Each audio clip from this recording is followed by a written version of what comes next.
All right. I think we're recording. Yes, we are live. How are you all today? Good to see you. Good to be back. We're here on week three with our workshop series, and today we're going to be diving into the territory of perfectionism and how that can be a prison, the perfectionism prison. Before we want to move on, I want to just do a little bit of a review and reflection of where we've been already. The first week we started with our the mental masquerades. So really, those mental masks, those mental layerings that we put on, that really mask our true self, our true expression. We went on a journey from childhood, starting in that young age, where with rich imagination, where it was just the curiosity was alive, where we're just kind of creating things almost out of nothing, and how through school and through different experiences, these different layering, these different masks come on, and how we're trying to fit in and belong and be accepted and all of these different things, and how that kind of creates confusion and in our and obscures our ability to see our truth and express that truth. And then we went into week two was emotional entanglement, how the whole emotional landscape, how that affects us with their different relationships, and even with ourself and our boundaries and our feeling overwhelmed by other people's things and stuff, and addicted to the drama and all these kind of things. But the emotional landscape that really can drain our energy, so we're not channeling it and bringing it into our creativity. And today, as I mentioned already, this perfectionism, this theme of perfectionism, and for me this is a real big one. I think I've spent a lot of time in the other areas, really clearing the mind, getting focused, meditation, mindfulness, becoming really aware of what is happening in terms of my mind state and as a creative.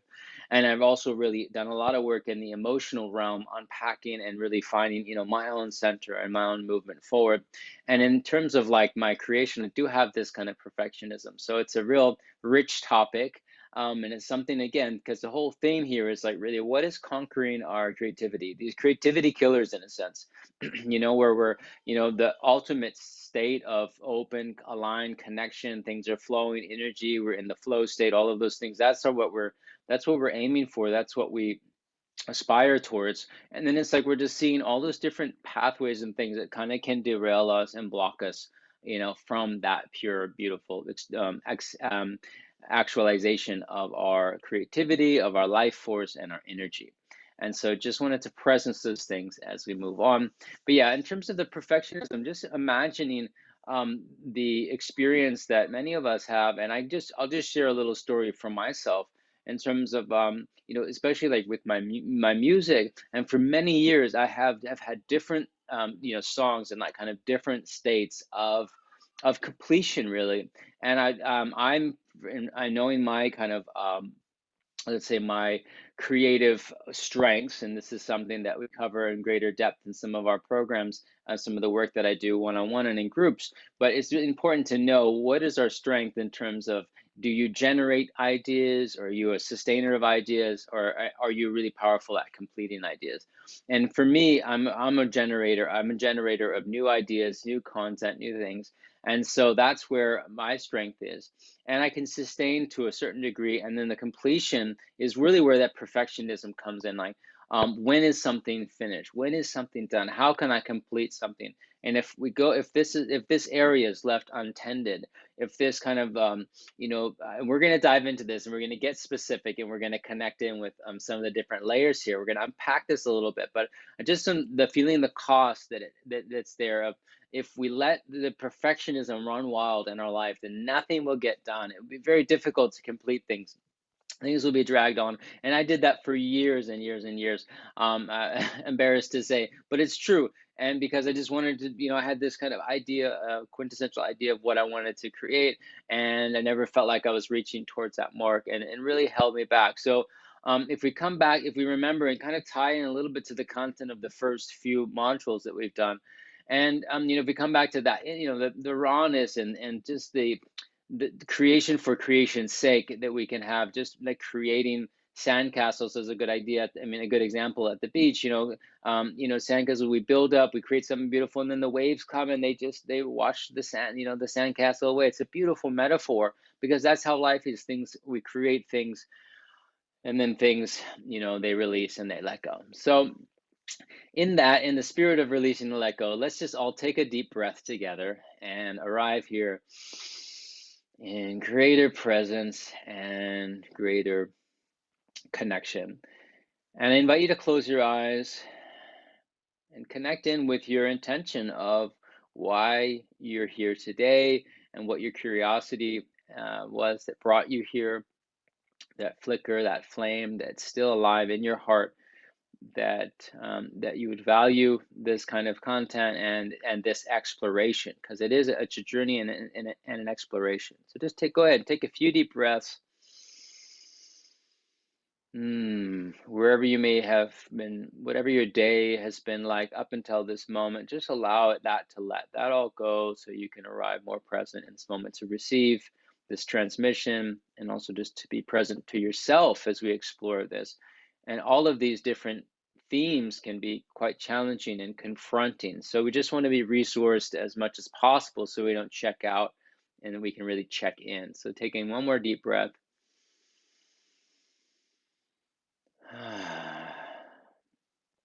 And I shared a little bit of my story, and I, used one example in my music, and how I would not be able to finish things, or was overworking things to a point where I would never even release them. Go ahead and just tune into your own life, and there's something obviously that resonated for you in the perfectionism prison, the prison that we've created around ourselves through our perfectionism, and connect in with what that might look like just in the broad sense. We're going to get into more details and explore it, and that's the purpose of this session together. But just see how you're like, where you start to lean up against this edge of perfectionism, maybe where you already are aware of how it manifests and shows up in your life. So just go ahead and tune in that for a moment. How it affects you, how it challenges you from fully being free in your expression, or fully, sharing your gifts with the world. Again, that's our core intention. And then aligning, planting the seed of your intention for today. What may be there for you. And if you want to put that into the chat, that's great. But just to have it, most importantly, is just holding it in your heart. It's the seed of intention. It might be just a greater understanding, illuminating more of what's happening behind the scenes, so that I can become more mindful and more awareness. Because as we talked about in previous modules, awareness, intention, and action, so important. Becoming aware, what is our new attention, aligning our course, and then moving into powerful action in that. Oh, beautiful. Well, we're going to dive into the content for today. I'm going to go ahead and share my screen here, and we're just going to explore this and use this as a launching pad for our work together. And here we are. Beautiful. So here's the setting the tone for today, conquering our creativity killers. This is part 3, as I mentioned. Perfectionism Prison. Here are all the details here. So we're going to dive in, and as if you've been along the ride so far in the first and second weeks, we're going to go into some of the symptoms.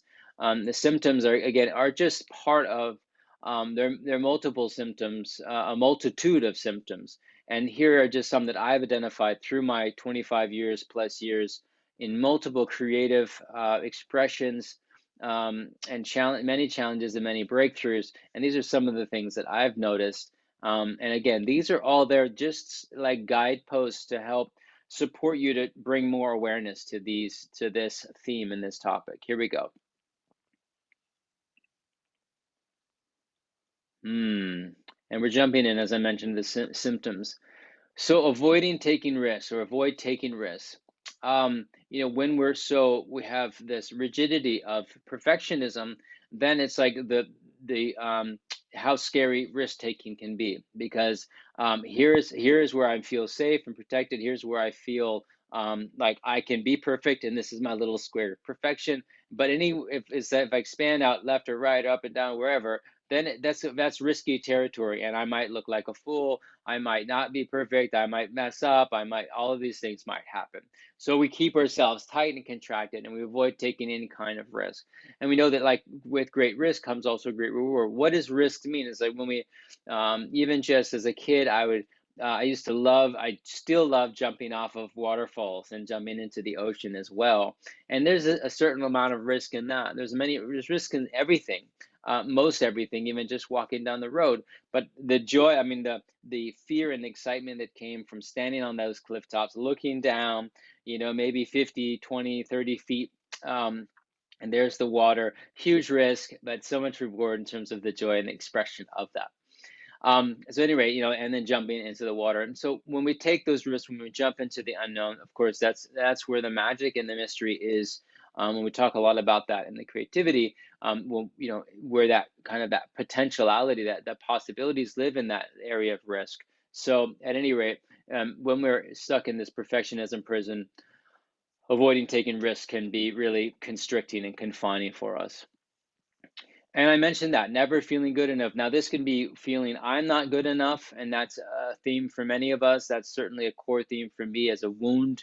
I'm not good enough, not enough. Many, I'm sure, can relate with that. But also that whatever we're creating, whatever we're manifesting, has a feeling, oh, it's not good enough. Oh, people aren't like, oh, already the critical and judgmental mind comes in and says, it's not enough, it's not enough. It's like, man, just release that thing, get it out there. But feeling is never going to be good enough, or never feel it's good enough, then again, it's very difficult for us to complete anything.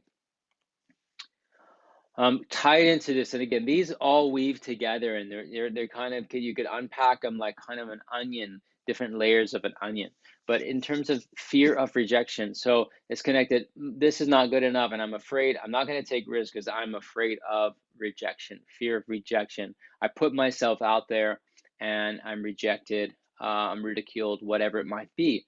And this might be rooted and grounded in some of the experiences that we've had growing up, being rejected, not being chosen on the team, not being good enough, not being perfect, not being in the perfect crew, you know what I mean? Having that there's the perfect kids, or, you know what I mean, the cool crowd, or whatever it is, But in terms of the rejection piece, just, our deep intrinsic need and drive to belong and to be connected and to be accepted is so strong that we'd rather, again, play safe, be in the prison of our perfectionism, and then really express ourselves fully and have that fear of rejection. Procrastination is a huge one. Constant procrastination. Procrastination is like, wow. I feel that I've experienced that in multitude of ways, and again, I'm sure many of you can relate to that as well. Okay, and I know tomorrow. I'm reminded of something. It's really funny. I spent many years in India, and there's in Tamil, in Tamil Nadu, there's a word called nalaki, which means tomorrow. And it's kind of like, it's in nothing's ever really ready. Whenever you go, oh yeah, it's going to be ready tomorrow, nalaki, and you go tomorrow, it's not ready, nalaki. So they're masters of, many masters of procrastination. That, they'd rather just say tomorrow versus saying, we're not going to be able to do this. That's they save face by saying tomorrow. And I feel like we can do that in our own lives with our projects. Oh, I'll get to that tomorrow. I'll do that. I'll push that over there. To confront and to own and claim what it is that we're here to manifest and create is terrifying, and it's super exciting at the same time. But if we continuing to procrastinate something to the future, and avoid, again, it's tied in. It's like there's the unknown, and so I'm like, oh, that's scary, that's unknown, that's risky. I'm gonna focus on something else over here, and I'm gonna procrastinate whatever that might be, that someday picture. And who wants to put their life off to someday in the future? So we're bringing the power back in. We're really pulling that in and saying, oh, I'm committing to not procrastinate, pretty not to nalaki, not to push it into tomorrow, but really do what I can do and claim it for today. And we'll get more into that as we get into the cures. Judgmental of self and others. I already mentioned that a little bit. Of course, the self-judgment, again, these are all strong themes that resonate with me, that I've dealt with and I imagine, have some layers of that for yourself or in your experience. But just the self-judgment can be so degrading, and wear ourselves out in terms of the judgment. Any kind of new idea comes up, and that's where we have to, all of our inner work is like tending the soil, tending the ground. We tend the ground so that the seeds of our intention, of our creations, can grow and sprout. And as they sprout, this is, if we're not mindful and haven't done this work, in terms of embracing more self-love, more, more embracing of who we are, if we're stuck in the judgment, how that can just squash out those budding new ideas. So strong, really important to be working on the judgment. And again, the judgment of ourselves and how we project that out and judge others, because it's a mere reflection for sure. Um, yeah, so in terms of that, I've also mentioned struggling to finish or share your work. These are symptoms of that. If you're feeling that, if you're sitting on all kinds of content and material, things that you want to share, ideas, inventions, could even be inventions, anything, but you're struggling to finish it, struggling to share it, and build community connection around it, then this is a good symptom, a good sign that you're stuck in this a loop of perfectionism, and important to work on it, so that you can, the creativity, the cycle of creativity and of creation, it needs to go through that, gestation, incubation, and manifestation, and to go through that so that the new energy of the creation can come in. So if we don't complete our work, and we're not, and maybe all work isn't there to be shared, but if, sharing who we are, if we don't do that, then we're blocking the flow. Beautiful. I think that's it. Yeah. We're shifting to the cures now. But let's just take a deep breath together and just kind of look at that list on the screen, see which ones pop out for you. If there's some that's like, oh yeah, I really resonate with that, or these are all little doorways in, right? It's not about exactly being like this. It's just doorway into understanding of yourself and of what's holding you back. Because we don't want to dwell here. We're not going to spend a lot of time here, but we just want to know that there's, oh yeah, these things are happening. Oh, I want to bring more awareness of this. So, make a note, jot it down in your journal or whatever, something that's really stands out or jumps out of the page, and take that into your own, contemplations, and see, really become more aware of how that's holding you back. But let's dive into the cures. I'm going to just keep moving along here. This is where we get excited. This is where we're able to step into a place of empowerment. Again, the symptoms is not a judgment. We're obviously working through judgments there. We just want to be able to bring awareness and move into our own practices, out of patterns, destructive patterns, into creative, life affirming practices. And so adopt a self-love practice. Here we have a couple examples. Self-love is huge, especially in this realm of perfectionism. Cultivating self-love is so important, especially in a really kind of small, tender way, almost like you would be with a child, treating your inner child that way, that with care and tenderness, especially as you're moving down this path and working through some of these more difficult territory. So some examples would be writing a love note to self. So words of honor and appreciation. So all the things that you appreciate, writing a little note to yourself. These are ideas. So which ones that resonate for you, go ahead and take those down, write those down. These are just suggestions and ways in which you can start to rebuild that relationship with yourself, rebuild that trust with yourself, and get more courage, and know that, well, however it is, I can express myself, and it's okay exactly the way it is. I am loved and accepted exactly the way I am. That's the core of it. Connect with your body and celebrate how it serves you. A lot of people's challenges are, image related, physicality, etc., body image relation. So and so there's a lot of layering that we create, we hold ourselves back so much, because how are we going to be perceived, how are we, I want to be perfect, I want to be polished, all that kind of stuff. I know I definitely struggle with that, just kind of checking that. So connecting with your body and loving it, just feeling like how does it serve you? Like you can really actually go through, and you might as well just take a moment right now just to kind of ground this as an exercise, but really put loving hands on parts of your body and just kind of say thank you lungs for breath.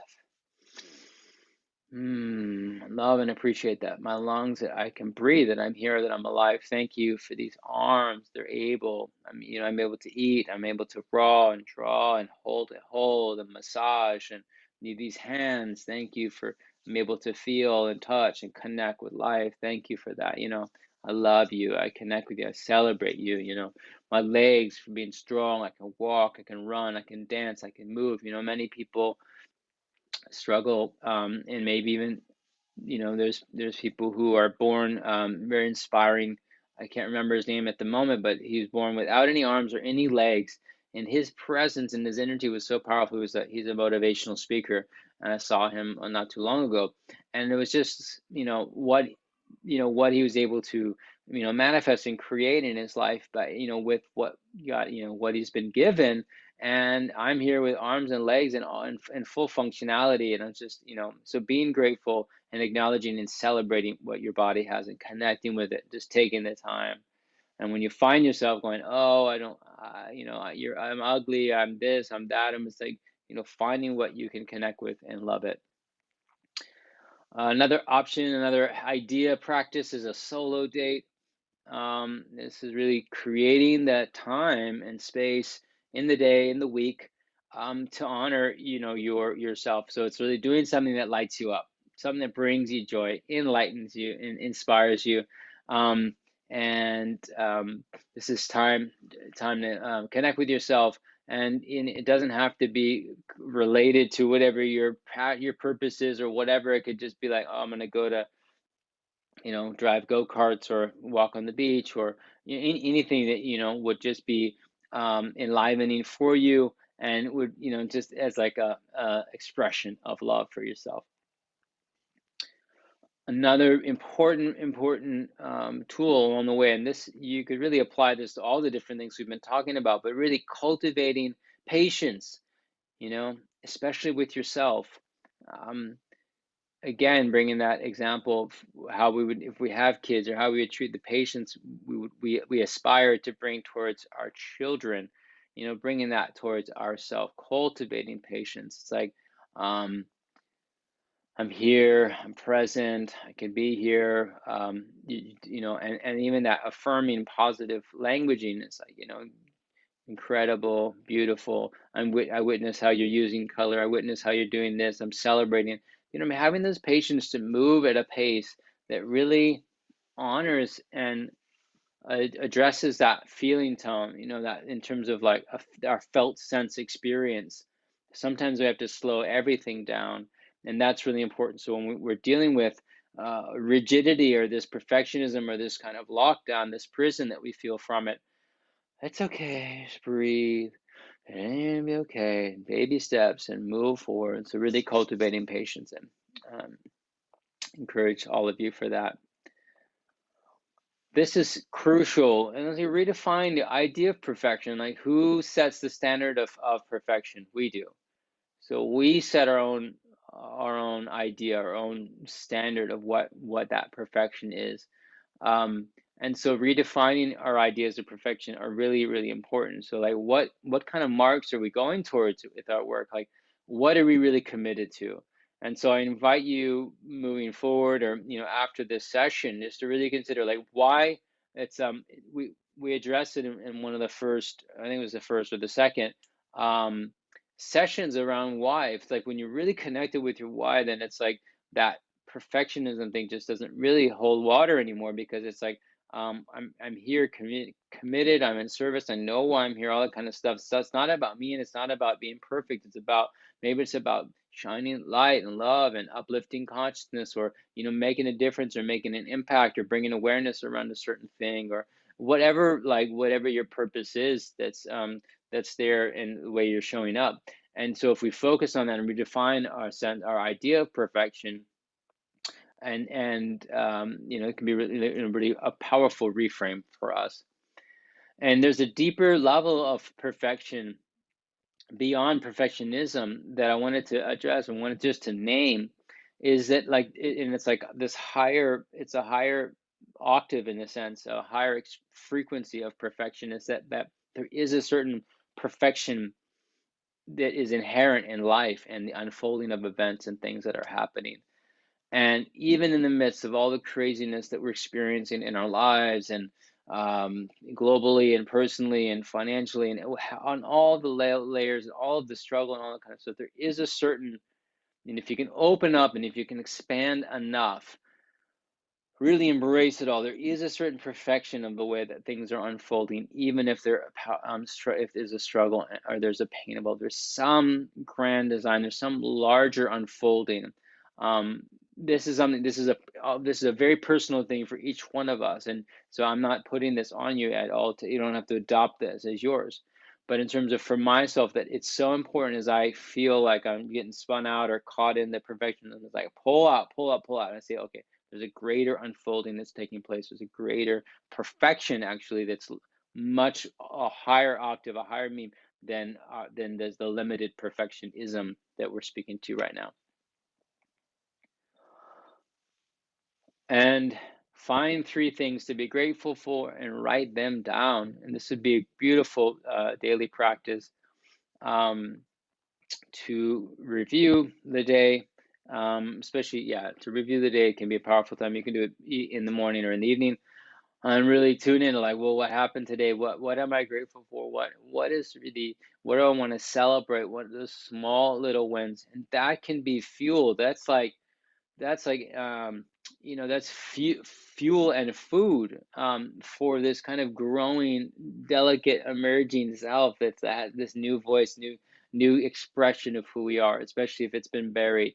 And so I'm grateful for this. I appreciate that. I'm getting that. So that can feed that, and then the next day you can feel a bit stronger. You can take greater risks. You can make different shifts and moves. Yeah, super important there. So some ideas around that. Um, well, I think that's pretty self-explanatory. So it's connected to the gratitude. I kind of mentioned that in terms of celebration, is really celebrating the small wins. And again, that creates momentum.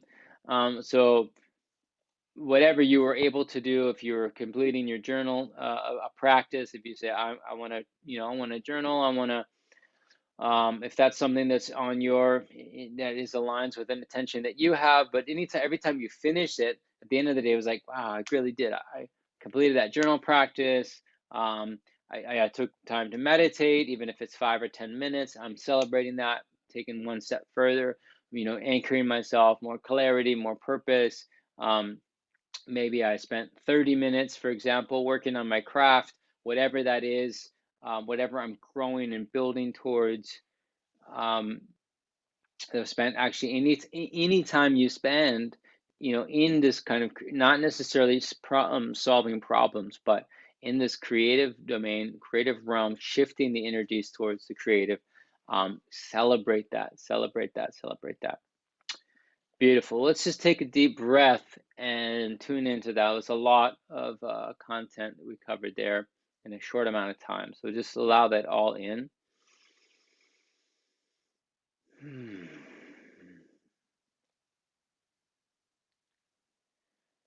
And similarly, just looking at those kind of cures or those actions, those practices, those ways that we can show up. And you can see the list is much longer than the symptoms. And that's the point. The point is that there are so many ways that we can show up in our life in practice. And even if you just picked one of these and ran with it for a little bit of time, and then kind of worked on building some of the other ones, and you may already be far ahead on all of these, and this might be old news, but it's always layers of refinement possible, layers of deepening and connection. And I would say that that's really the overarching theme here as we look into perfectionism, is that um, am I am I kind of being run by ego, or am I really connecting with essence? That's a journey between ego and essence. And the ego is all about being perfect and all about all of those things. And that kind of keep us small, keep us limited and constrained and in prison of ourself. That's kind of this the limited, smaller self. And when we open and connect with essence, if I was to oversimplify this, if we if we open and connect with essence, feel the larger pulse, the larger sense of perfectionism from an essence space, from the bigger self, then all the ease and grace of things that can flow in our lives, and it just has tremendous power and possibility for us. So we're just going to do a short meditation on that as we tune in to essence.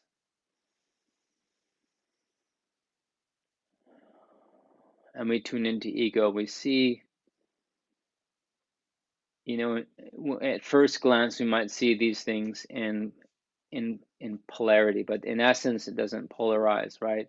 The ego, separate sense of self, it will be in kind of polarity, us against that. But the essence is actually really all encompassing, all includes. Like that is, it's just boom.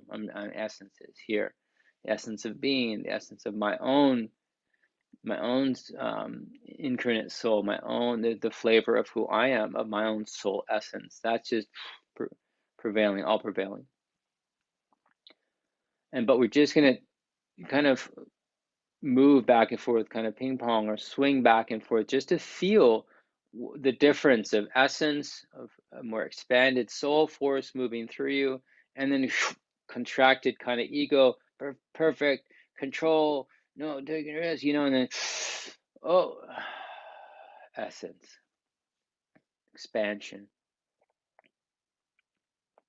contraction. I love to simplify things. I love to find the essence of things in the way of like, am I contracted? Am I closed down? Okay. I recognize that that's where I am. Okay. Now, what small thing can I do to open up? And again, it might just be with a breath, an intentional breath, breathing in, expand a little bit. Oh, but no, I don't want to. I don't want to. I'm in resistance. I don't want to expand so much. Like, oh, okay, I'm going back to my contracted state. Oh, okay. Maybe a little bit. Okay, okay. It feels. Oh no, but I can't. But someone told me I could. Oh, I don't want to. But how am I gonna look? Oh, okay. You know what I mean? That who knows? That might go on for a little while, and then okay, fine. I have the courage again. Breathe in. Oh, but actually, this feels. I just feel good here. I feel connected here. Oh wow. And then I start to like actually instead of being with my eyes inward, so inward focused on me, and that ego limited self, I start looking out and I start to see things. I see people and I see the beauty around me and I see opportunity to show up and I see, oh my God, and now I'm off effortlessly operating from more essence, more soul force. And that draws me out. And this whole contracted, limited perfection prison that I've been in, I'm looking back look at over your shoulder, look over or turn towards that small cage that you just like had been, had been in and that you kind of crawled out of. And suddenly there's this huge world of possibility that's opened up.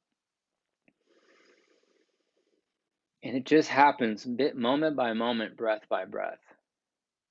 In just even a little bit more space and just understand that the nature of things can be more expansion and contraction. So it's to just be with those contractions. I get into my contraction, I get into my small self, I kind of go there. But by practicing love, as I've mentioned, by practicing the different things that I've shared, or the ones that you found, or even being able to be held by the ones that you love is so powerful.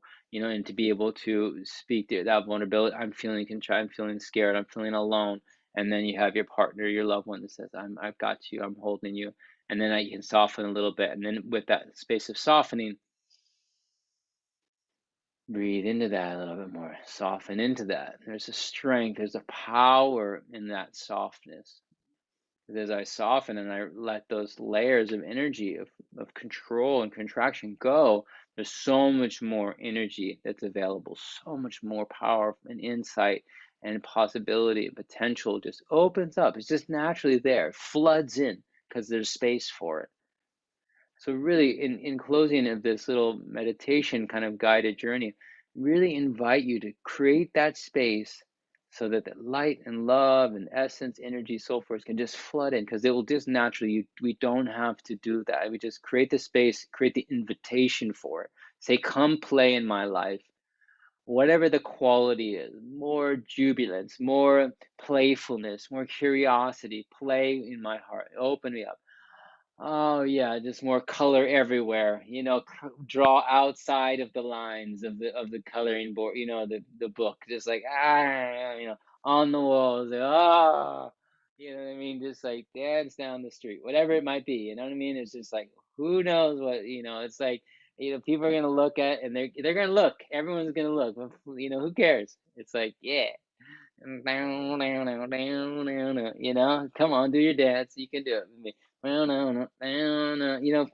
your little, like, you're just a little funky dance. You know what I mean? It's just like, I am who I am. I'm expressing who I am. And there's spacious around me. There's joy. It's contagious. It ripples out. You know what I mean? Especially in these times where many people are, struggling and suffering and feeling very contracted. The more we can kind of open up, have our little theme song and our little dance, and just be like, yeah, bring that playfulness, bring that space into that. So I have a big smile on my face. I hope you do too. So just go ahead and breathe that smile in.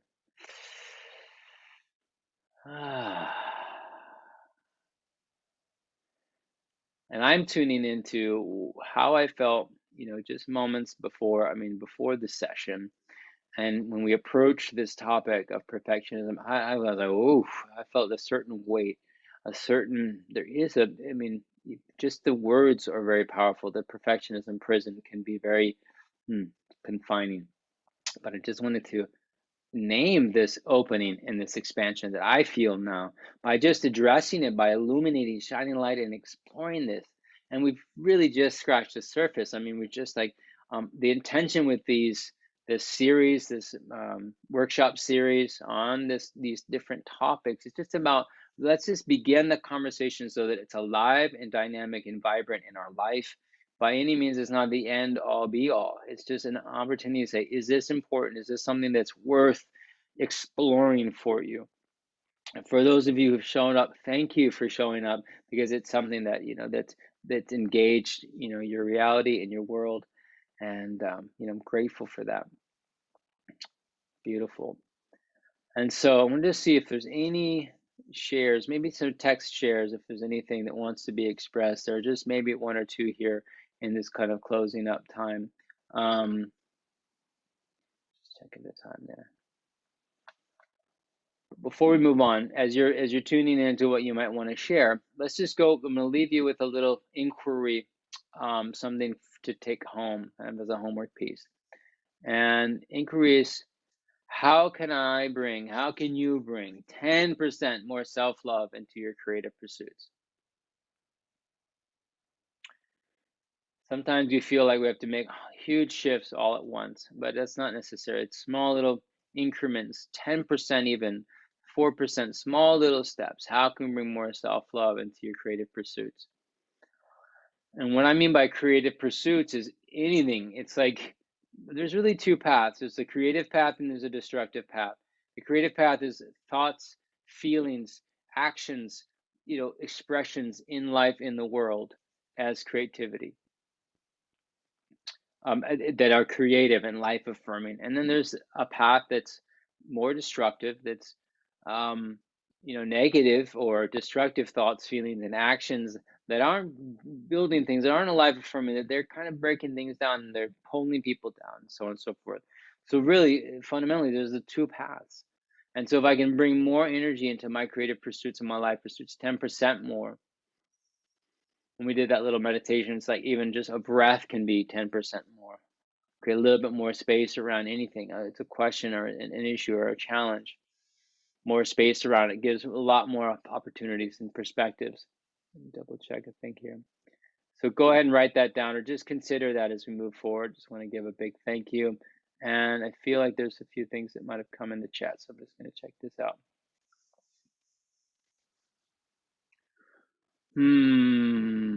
So yeah, to feel and know that I am enough totally resonates with me, or with this. That's beautiful. Melanie mentioned. Just really, I hear you there in terms of the not being enough and how that resonates. Thank you. Yeah, beautiful. Hmm.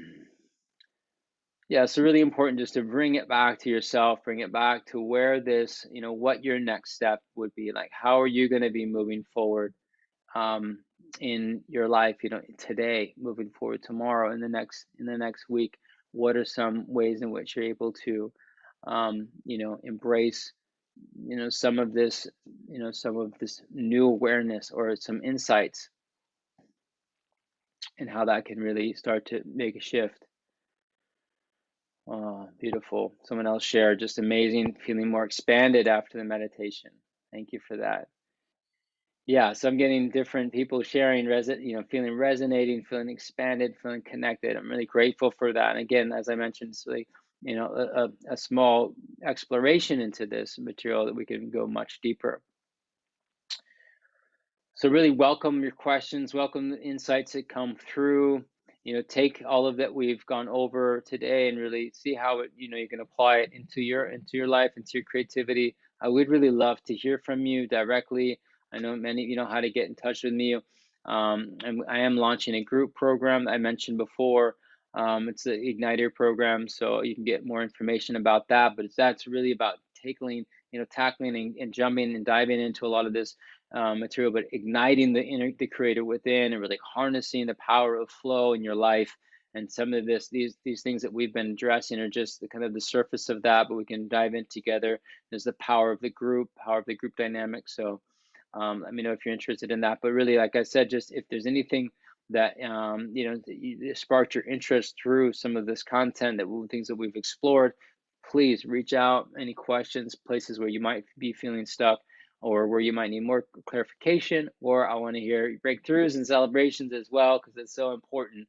As we mentioned already, really celebrating these big wins, celebrating with gratitude and appreciation for the things that we do have, and really just finding those small ways to reach out and to express ourselves. And again, it's not necessarily just artistically, but just to be able to speak up, to express ourselves, on what's moving through us, and allow that to move out into the world. Share our love, share our inspiration, our connection, our creativity. And that's what it's all about. Lovely, lovely. Hmm.